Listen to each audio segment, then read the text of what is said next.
That was weird. Okay. What if I just went like, hey, everybody? No.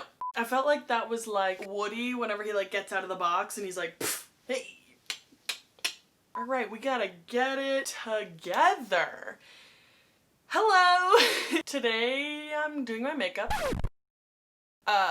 I know a lot of people are like not doing their their normal makeup routines right now, or like just keeping this half makeup free, like a beard of no makeup, and that's not me. And maybe like people can get away with that, but my bare face looks like a pizza because of my rosacea and acne, so that's just like not an option for me. Anyways, this is all to say, this is like the 5-minute routine that I've kind of perfected in the last few weeks. Yeah, I thought it was really easy, and so I want to share it. Also, this is like super light and like skin-like because some of your makeup is gonna rub off. That's just kind of the nature of the beast of like wearing a mask. But I think it's better to kind of show some of your real skin whenever it rubs off versus having layers and layers of like heavy makeup. When it comes off with the mask, looks worse in my opinion than if it's like peeping through your real skin. Even though like I have scarring, and when it shows, it looks a little bit better with a lighter base. So in my mind, this takes 5 minutes, but I'm usually not talking to myself. I'm not that much of a loser, contrary to popular belief, but I'm gonna keep a timer to keep myself like accountable because I'm definitely gonna talk, so I'm just gonna like pause the timer whenever I'm blabbing, and hopefully the actual application of the makeup will be around 5 minutes because I have been able to do this in 5 minutes. But forgive me if it takes a little bit longer. Let's begin. Oh good, the camera's picking up on all of my redness. Lovely. So I'll have a timer running at the bottom of the screen. Bottom. We'll figure that out later. Sound good? Okay, let's get going, bud. I have prepped my skin with the Supergoop Glowscreen, which is honestly like chef's kiss. Amazing. I feel like my only excuse before for like not wearing sunscreen under makeup was because of like the white cast and it was like thick, and this is like a filter in a bottle and it's lightweight. It's just like a primer. Like, it's sick that it's actually sunscreen. It's awesome. My advice with this is to let it sink into your skin for a few minutes before you apply makeup because it does need time to like set. Oh, quickly, I'm gonna put my hair back. These are great, by the way, for makeup application because they won't mess up your hair, but they do keep it out of your face, which is super nice. So for my base, first I'm going to use the Glossier Stretch Concealer. This is a tinted moisturizer in a jar. Like, they lied to you. This is not a concealer in my humble opinion. Lying. So I like to just use a brush and dip it right into the jar and just kind of like slap it on my face. I like that you can kind of be messy with this and it still looks good. Like, it's really good at blending out. I mean, I know it's a concealer, but it's just so lightweight that you can get away with slapping it all over your face. I don't know if it's just me, but I want to love a tinted moisturizer, like a cream one. Like, my ideal is to just squirt some tinted moisturizer, rub it on my face, and get out the door. That would be amazing. But unfortunately, I've yet to find a tinted moisturizer that gives me the coverage that I need. And now that I'm thinking about it, my account's probably flagged for the amount of tinted moisturizers I've returned to like Ulta and Sephora because I want to love them. So I try them and they fall flat. So this is the closest that I've gotten to that ideal world of slapping it on my face. And because it's pretty creamy, you can get away with being kind of messy. I also feel like I need to do this step because it evens out my skin tone and matches my face to my body because my face is obviously super pale. My body is a fake tan, but it kind of looks like I spend time outside. Then I need a real concealer to cover up my rosacea and acne scars? My stars! Oh, that's kind of cute. So I'm using the NARS Soft Matte Complete Concealer to actually conceal. This guy is like $30, which is pretty expensive for what you think. Like, oh, it's a concealer, it's not worth $30. But the amount of times I've used this is 100% worth it. I picked this up, I want to say like last fall or winter, and I feel like I've barely made a dent. If you calculate cost per use, which you should do, I've already talked about that a little bit, but if you think of your purchases in cost per use, I do feel like I've gotten $30 worth out of this versus a cheaper alternative that I didn't like as much, so I wouldn't use as much, and also I would probably have to repurchase more. I'm sorry, did I just give an economics lecture? Like, am I like a full professor now? Wow. That's so exciting for me. Oh God. I know maskne is like an annoying term, but I definitely think wearing a mask has just clogged my pores so much. So we're done with concealer. Now to set. First, I'm using like a detailer brush for, I'm just gonna take like the excess in my little eye creases and put it over my eyelids to prep them a little bit. But then I'm using, yeah, like a smaller detailer brush just for around my eyes to set them, and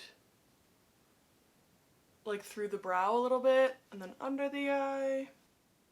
Then for like the bottom half of my face, I'm kind of going ham with powder because in my experience, powder rubs off less with a mask versus if you have a little bit of tackiness, it will come off on the mask versus like the dryness of a powder I find doesn't. I like to use the flat part of this Real Technique sponge, and I guess I'm kind of baking, but I'm more of just like applying the powder with the sponge.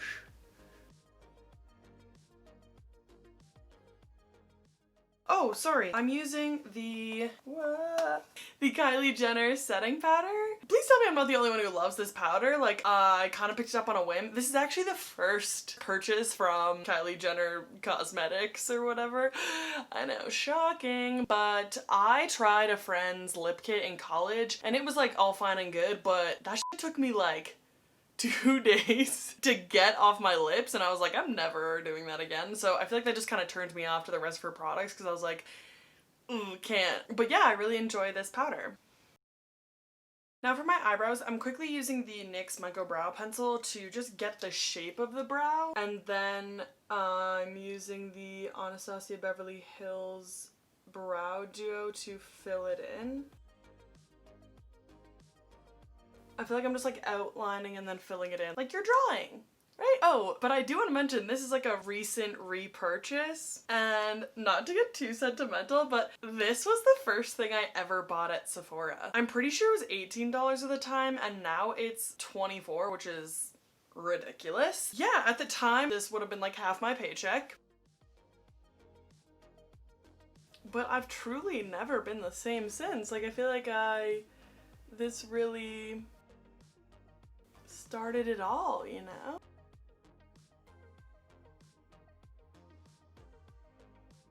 Okay, then I'm gonna finish with the Glossier Boy Brow. I have the clear.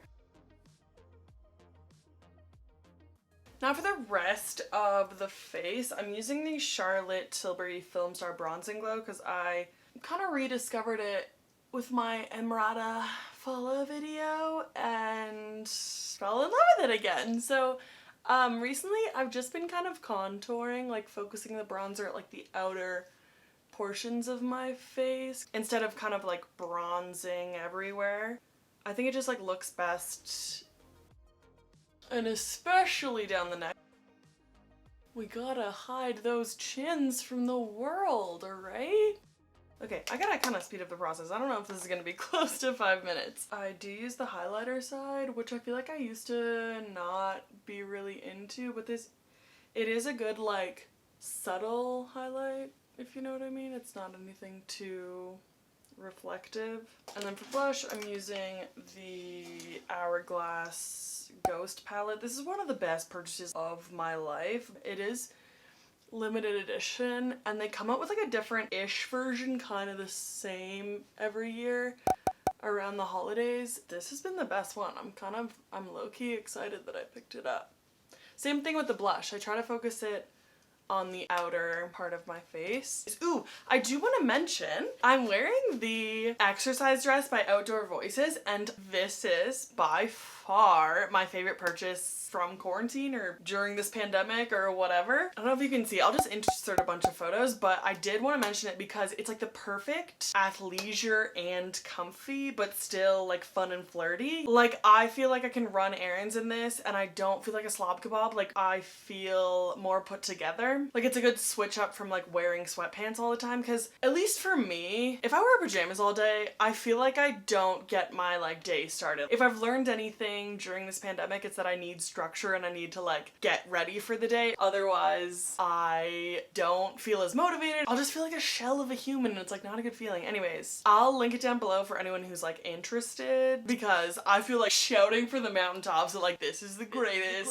It's one outfit, but it's like the perfect mesh between comfort and style, and I love that. Back to our regularly scheduled programming, which is my font. For the eyes, I'm gonna keep it pretty simple yet captivating. Ooh, that was dramatic. I'm just using the same Charlotte Tilbury bronzer for like the crease to give just like a little definition to my eye.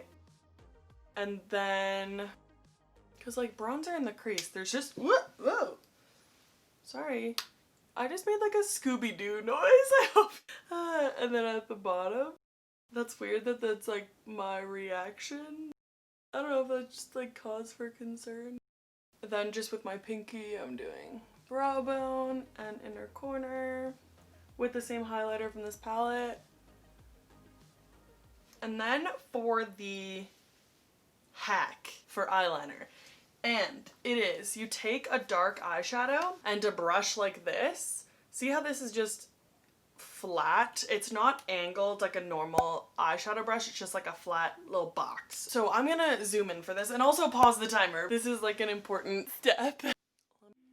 Oh yay, texture on my face. Hello! So you dip the brush into the eyeshadow and then you're gonna do it in 3 steps, okay? So the first one is lining up with my lower lash line, and I'm just going to, with my eye open, it's really important you keep your eye open. Make sure your mirror's like straight ahead of you. And then the first stamp, you're just gonna stamp, you're just gonna go, okay? The first stamp is matching with your lower lash line, just right there, okay? One. Then the second is going to flatten that, line it up with the top part of your eye. So see like the top part of my eye? I want to go there, see? And then you fill that little triangle you've made in by just stamping. But like, make sure you stay on the outer third or outer half of your eye. My favorite part about this is that because it's powder, you can wipe it a lot easier and like shape it to your desired angle or shape, I guess. See? And I guess this kind of does like the fox eye, but I hate that term because I think it's, first of all, treads are a thing where you can just like put like hooks in your face and go like this. So that's, so yeah, so that's my little trick. Oh, and we can turn the timer back on. Actually, I'm not applying makeup right now, but like, I mean, that was like a little mini lesson, so it didn't count. I make my own rules here, okay? So now to set my face, I'm gonna use the Urban Decay All Nighter setting spray, and I really want to focus it just at the top half of my face because, again, I don't want to take away from the powder that we like put here. So I just kind of want to like cover part of my face. It's just to like settle the top because that is what's going to be showing, and I don't like too powdery of a look on my forehead. For me, I like it to look really skin-like. We're just going to finish off with a few coats. I'm using the Benefit Rollerlash, my fave mascara. Again, I'm just focusing it on the outer half to elongate my eye. Whoopsie. I feel like usually I'm more down like this. I'm not even following my own advice. This is terrible. Also, the mascara will cover up any kind of like irregularities with the powder eyeliner, which is another reason why I like that. Like, it's less noticeable and it's so easy and quick, but like looks good, you know? You're getting the best of both worlds, as my girl Hannah Montana would say. And then for the lips, I use just a plain old Palmer's Cocoa Butter lip balm because I'm a lip gloss lover, especially the Too Faced lip injections, but I learned the hard way that you can't wear lip gloss with masks. I went to dinner with lip gloss on, put the mask on, got to the table, and lip color was like all over my mouth. I looked like a kid who had just eaten a popsicle and it just like exploded. So I learned the hard way that you can't wear lip gloss with a mask on. It was not cute. Anyway, and that's it. So it takes me 5 minutes when I'm not talking because you can really just slap on all the products.